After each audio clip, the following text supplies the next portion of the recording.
روى الإمام البخاري رحمه الله في صحيحه عن عبد الله بن عباس رضي الله عنهما أن رسول الله صلى الله عليه وسلم قال: أقرأني جبريل على حرف فلم أزل أستزيده حتى انتهى إلى 7 أحرف. الحمد للہ وکفیٰ والصلاة والسلام علی من لا نبی بعدہ اما بعد. الحمدللہ سورۃ البقرہ ہماری مکمل ہو چکی ہے. اب سورۃ آل عمران جو ہے وہ شروع ہو رہی ہے پہلی رات میں. سورۃ آل عمران میں شعر نمبر 193 سے لے کر شعر نمبر 197 تک تقریباً 5 اشعار ہم پڑھیں گے انشاءاللہ. یہ اشعار کے جو نمبر میں آپ کو بیان کر رہا ہوں یہ شرح شیخ زیاد کے مطابق ہیں، ورنہ شیخ تمیم ذوبی رحمۃ اللہ علیہ کی جو شرح ہے اس میں دو ابیات جو ہیں انہوں نے اس میں اختلاف کیا، ان کو کم کیا انہوں نے، اس لیے ان کے مطابق یہ شعر نمبر 191 بنتا ہے، لیکن شرح شیخ زیاد کے مطابق شعر 193. مسئلہ چل رہا ہے امالہ تورات کے متعلق. آپ جانتے ہیں کہ امام حمزہ رحمۃ اللہ علیہ کی تورات میں 2 وجہ ہیں، امالہ بھی ہے اور تقلیل بھی ہے. اور تورات سے متعلقہ اس سے پہلے بھی کچھ مسئلہ جو ہے وہ بیان ہو چکا ہے پیچھے شعر نمبر 109 میں. متن تنقی میں شعر نمبر 109 میں جو ہے مسئلہ جو ہے بیان ہو چکا ہے، تورات کے حوالے سے بعض مسائل بیان ہو چکے ہیں.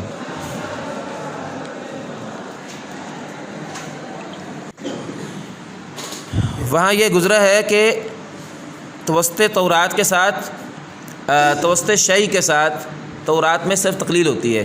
شعر نمبر 109 میں یہ گزر چکا ہے. گویا تیسرا اور چوتھا مرتبہ جو ہے امام حمزہ رحمۃ اللہ علیہ کے لیے اس میں تورات میں دونوں وجہ میں سے صرف تقلیل متعین ہوگی. اب باقی جو بعض مراتب ہیں ان کے بارے میں ان 2 اشعار میں 193 اور 194 شعر میں آپ دیکھیے کہ کیا تفصیل ہے. وَلَا تُزْجِعْ التَّوْرَاةَ مَعَ سَقْطِ الْوَشَيْءٍ. ترجمہ بھی لکھ لیجئے. التورات میں سقطہ الوشیء کے ساتھ، یعنی یہ پہلا مرتبہ ہوا. التورات میں پہلے مرتبے کے مطابق امالہ مت کیجئے.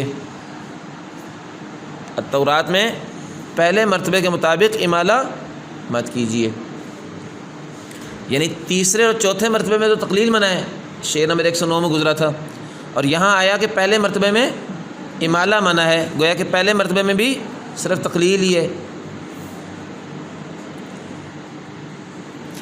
اچھا، ولا تسکتن فی حرف مد مقللا.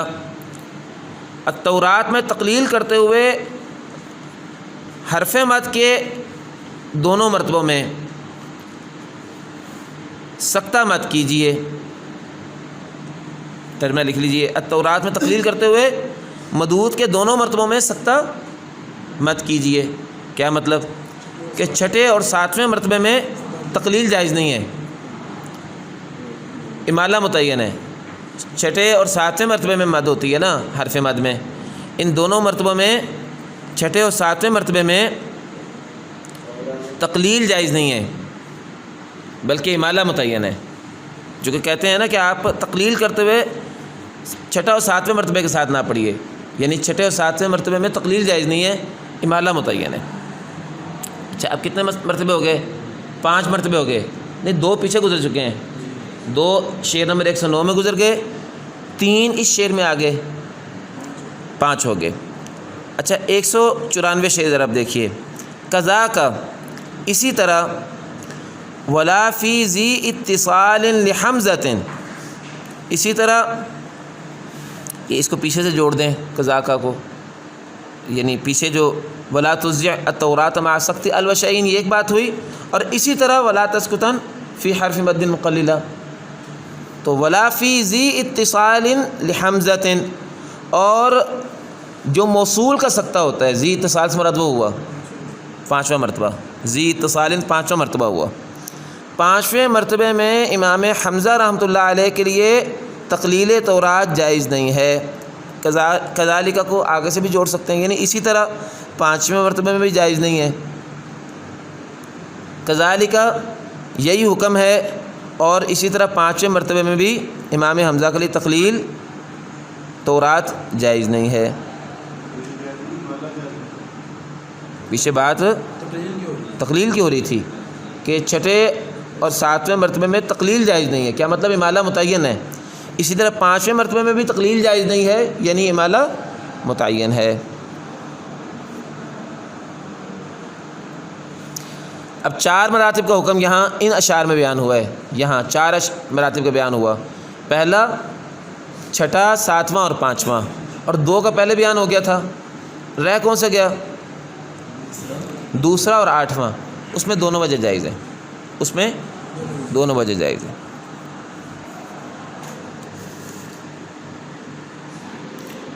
اب امالہ التورات اور تقلیل تورات میں یہی تفصیل ہے۔ اب ذرا اگلے مسئلے کی طرف چلتے ہیں، وہ امام دوری بصری رحمۃ اللہ علیہ کے لیے مسئلہ ہے۔ شعر نمبر 194 سے اس کا آدھا شعر اور 197 کے آخر تک 3.5 اشعار اس موضوع پر ہیں، ان کا ذرا ترجمہ ذرا دیکھیے۔ وَقَلِّلًا الدُّنْيَا عَنِ الدُّورِ مُدْخِلًا، وَقَلِّلًا الدُّنْيَا عَنِ الدُّورِ مُدْخِلًا، ترجمہ لکھیے۔ امام دوری بصری رحمۃ اللہ علیہ کے لیے اُنبئکم میں ادخال مع التسہیل کے ساتھ، یہ مدخلہ اس مراد ادخال، اور یہ ہے ذالک متاع الحیات الدنیا واللہ عندہ حسن المآب قل اُنبئکم بخیر من ذالکم۔ تو الدنیا اور اس کے ساتھ ادخال کس کلمے میں آ رہا ہے؟ سورہ آل عمران کے شروع میں وہ اُنبئکم میں بنتا ہے، چنانچہ ہم نے اُنبئکم کو ترجمے میں خود داخل کر دیے۔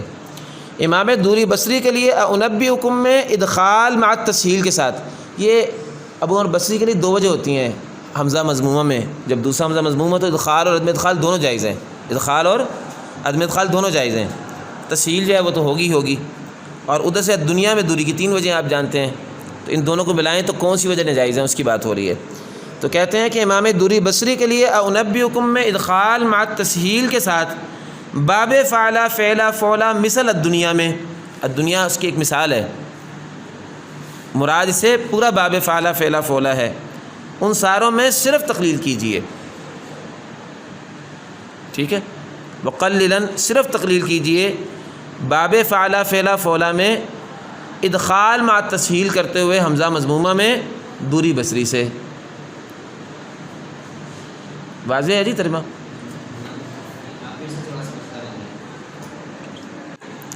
یہ مسئلہ نمبر 1 لکھ لیں، اس کے اوپر مسئلہ نمبر 1 لکھ لیں۔ اب شعر نمبر 195 شروع کرتے ہیں، اس پورے شعر میں مسئلہ نمبر 2 ہے، اوپر مسئلہ نمبر 2 لکھ لیجئے۔ ولا تکو مع ابدال حمزتی من یشاء ان مع الادغام فیہا ممیلا، ترجمہ لکھیے۔ اور آپ من یشاء الا کے حمزہ میں، آپ من یشاء الا کے حمزہ میں ابدال جمع ادغام کبیر کرتے ہوئے، ابدال جمع ادغام کبیر کرتے ہوئے الدنیا میں امالہ کرنے والے مت بنے، الدنیا میں امالہ کرنے والے مت بنے۔ بات امام دوری بصری کے لیے ہی ہے، چونکہ سارا مسئلہ امام دوری بصری کے لیے چل رہا ہے۔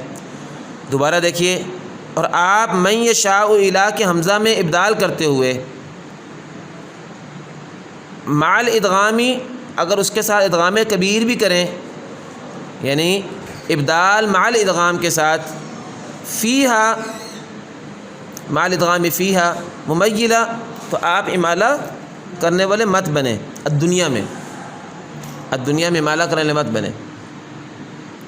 تو الدنیا کا امالہ کب منع ہے؟ اگر آپ نے یؤمنون وغیرہ میں ابدال کر لیا، اور یشاء ان، وہی یشاء الا والی جو شکل ہے وہ اگر ساتھ آ گئی، تو اس میں اگر آپ نے ابدال کیا اور اس کے ساتھ آپ نے ادغام کر دیا، تو آپ اس کے ساتھ پھر دنیا میں امالہ نہیں کر سکتے اس شکل کے ساتھ۔ چلیے مسئلہ نمبر 3، شعر نمبر 196، اس کے اوپر لکھ لیں مسئلہ نمبر 3۔ ولا غن ان قللت الا مسهلا ولا غن ان قللت الا مسهلا ولا غن امام دوری کے لیے غنہ نہیں ہوگا، یا امام دوری نے غنہ نہیں کیا، فعل ماضی جو ہے امام دوری نے غنہ نہیں کیا۔ ان قللت اگر باب فعلا فعلا فولا مثل دنیا میں آپ تقلیل کریں، ان قللت اگر آپ تقلیل کریں باب فعلا فعلا فولا مثل دنیا میں، دنیا میں تو اس کی ایک مثال ہی ہے نا۔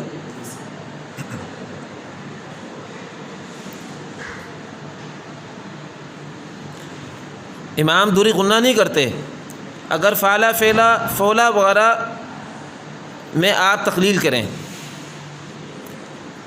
اچھا آگے دیکھیے، الا مساہلا بالادغام مع فتح لدى الناس یجتلا، البتہ یشاء انا میں تسہیل لکھ لیں ترجمہ، البتہ یشاء انا میں تسہیل جمع ادغام کبیر جمع الناسی میں اگر فتح پڑھیں تو پھر غنہ کو دیکھا جائے گا۔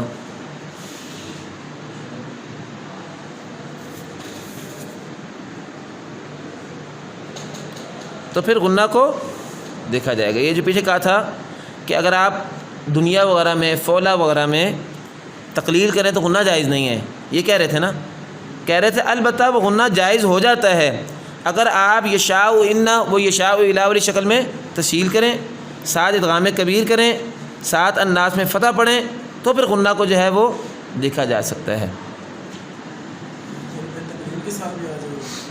پھر آ جائے گا۔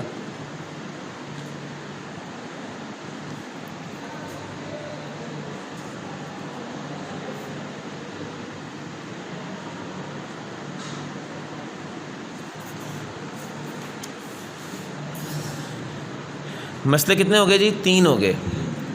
اب چوتھا مسئلہ الدنیا وغیرہ کے بارے میں امام دوری بصری رحمۃ اللہ علیہ کا، وَإِن تَفْتَحَ دنیا، مسئلہ نمبر 4، اگر امام دوری کے لیے آپ دنیا میں فتح کریں،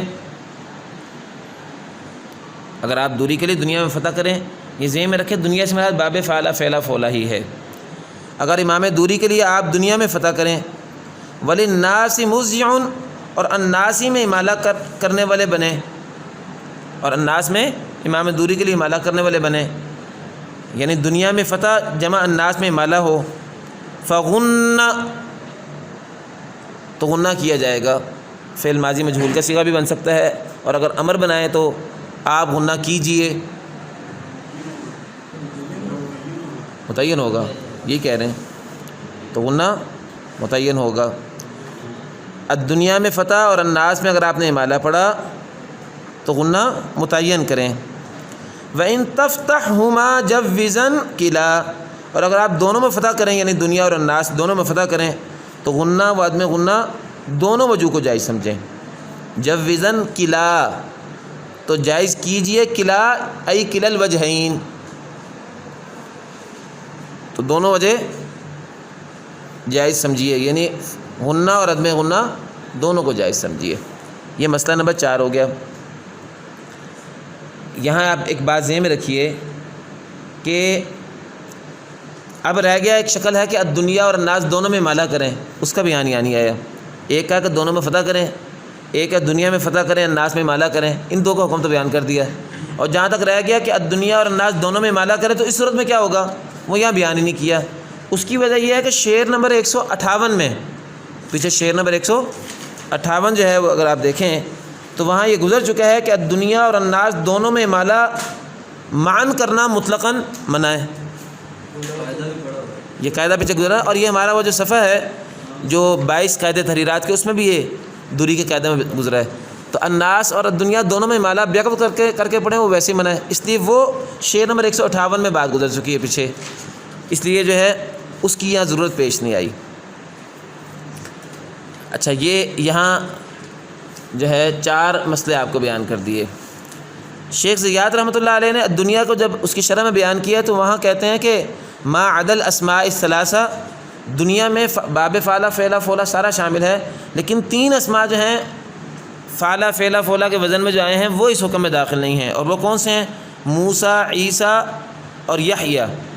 ان 3 کا مسئلہ جو ہے وہ الگ ہے، ان 3 کا مسئلہ الگ ہے، اس میں یہ حکم نہیں ہے۔ اس کی وجہ یہ ہے کہ شعر نمبر 136 دیکھیے، شعر نمبر 136 میں ان 3 کلمات کا حکم خاص بیان ہوا ہے۔ ہاں، موسیٰ، عیسیٰ اور یحییٰ۔ شیخ زیاد رحمۃ اللہ علیہ نے شرح میں لکھا ہے کہ جب یہ باب فعلا فعلا فولا ہم کہہ رہے ہیں نا، تو اس سے یحییٰ، عیسیٰ اور موسیٰ یہ 3 کلمے جو ہیں مستثنیٰ ہیں، کیونکہ شعر نمبر 136 میں شیخ زیاد ان کا حکم الگ بیان کر چکے ہیں۔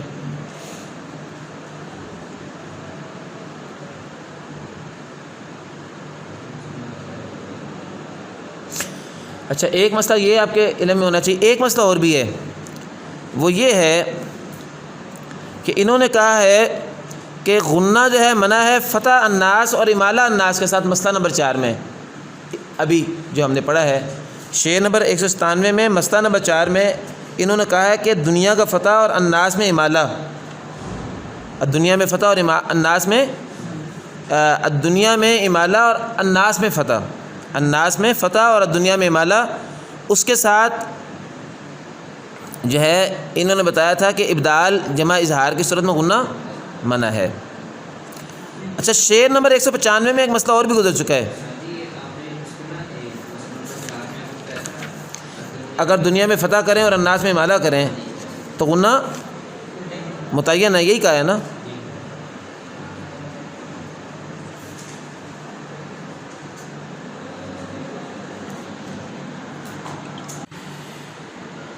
تو شرح میں شیخ زیاد رحمۃ اللہ علیہ کہتے ہیں کہ اگر دنیا میں امالہ کریں، دنیا میں اگر امالہ کریں اور اس کے ساتھ ادغام کریں، تو وہ وجہ دنیا میں امالہ پلس ادغام پلس ابدال، یہ وجہ مطلقاً ویسے جائز ہی نہیں ہوتی، یعنی ابدال جمع ادغام کے ساتھ دنیا میں امالہ ویسے ہی منع ہے، یہ بات پیچھے گزر چکی ہے۔ شعر نمبر 195 میں لکھ لیں اس شعر کا بھی حوالہ، شعر نمبر 195 میں یہ بات گزر چکی ہے کہ اگر ادغام مال ابدال پڑھیں نا تو دنیا میں امالہ ویسے ہی منع ہے۔ اس مسئلے کو بھی ساتھ ملا لیں، اس مسائل کو مسئلے کو بھی ساتھ ملائیں گے تو تحریرات کے بعد نئے مسائل اور بعد نئے نتائج جو ہے وہ مرتب ہوں گے۔